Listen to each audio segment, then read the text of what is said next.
So how's it going again? This is Jose Trujillo, world's greatest living artist, following up with emotional intelligence today. Yeah, as I was saying in this other video about emotional intelligence, this is part Dukes. Check it out. Check out part 1 after this. They don't have to go in.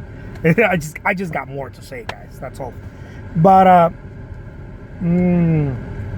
Starbucks, baby.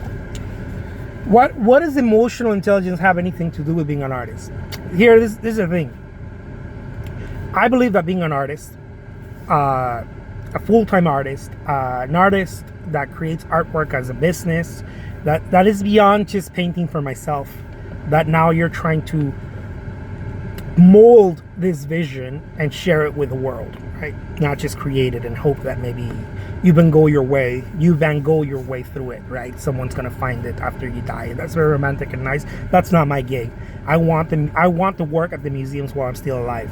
So, or at least in my idea, what that, it might not be the museums, it might be, retail shops or whatever, but my idea of throwing my message out. It's not black or white. I don't know what it might show, the end result, but I know that I want to share my message to the world. It might come through this. Who knows? It might come through this. It might not even be painting. It might be the YouTube videos. I don't know yet. But what does emotional intelligence have to do with all of this stuff? Well, the thing is that I believe that again, art is one of those things. If you want to do it in that professional level, I believe it's high performance.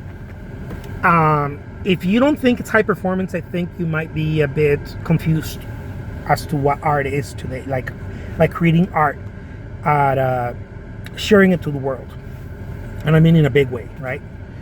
In a substantial way, where you can earn a living, and then some, right?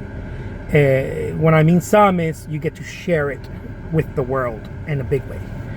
For example, let's not even go that far. Let's not even think about painters or photographers or whatever. Think of any artist, any musician. How many times do you think they have to show up on stage, recording sessions, signing, and blah, blah, blah, all this stuff? I mean, I heard about B.B. King. I read about B.B. King performing over 200 and something times a year, right? This is while he was in his older age, right?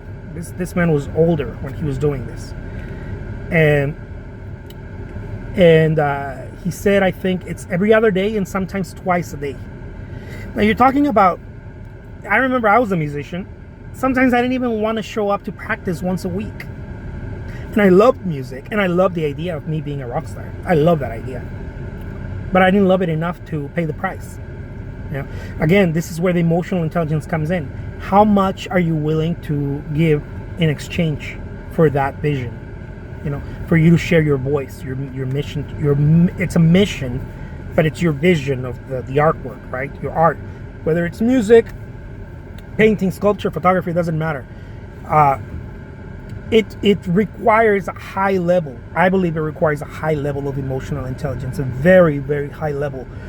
And I think that comes first and the art follows. I think some people, or a lot of people, think that it's the artwork first. But if you make the artwork, and I know I may get some angry people on this. This does not mean that I don't think the artwork is important. Guys, what I'm trying to say is don't put the cart before the horses. This is what I'm trying to say. I believe that first is work ethic. And then you'll start creating the artwork, because you have developed the work ethic. If you just focus on the artwork and not work on developing the work ethic, mental, physical, whatever it's going to take. I don't know what it's going to take for you. For Britney Spears, it took something. For Michael Jackson, it took something else. For William de Kooning, it took something else. For Picasso, it took something else. And Cesar Santos, I believe, portrait artist, he's doing a fantastic job. That takes something else too. But nonetheless, don't be confused. It's work. They're doing something. They're working at another level. They're performing at a higher level. And I compare it with high performance athletes. Your Michael Jordans, your Tiger Woods, name anyone. anyone in any sport, you know. And I think that they are performing at a different, you know, they're vibrating, let's call it that, at a different level. And why am I saying all of this? It's to kind of knock on the door, and I've been questioning myself for the past 5 years. Now it's gotten louder. Now it's like, man, what are you doing with your time? How much can you get done in the time you have available? How much are you getting done? You know, this does not mean that I'm competing with someone else. I'm competing with myself. I am always competing with myself. How much did I get done yesterday, and how much am I and how much am I going to push myself today in comparison to yesterday? I know it's I know it's a little freaky concept. This is my cup of tea. This is how I view artwork. Artwork for me is always a fight against my older self. I am always fighting against my older self in technique, style, performance. And I'm just sharing this with you guys. This is, for me, this is the creme de la creme. I would always exchange if I had a choice.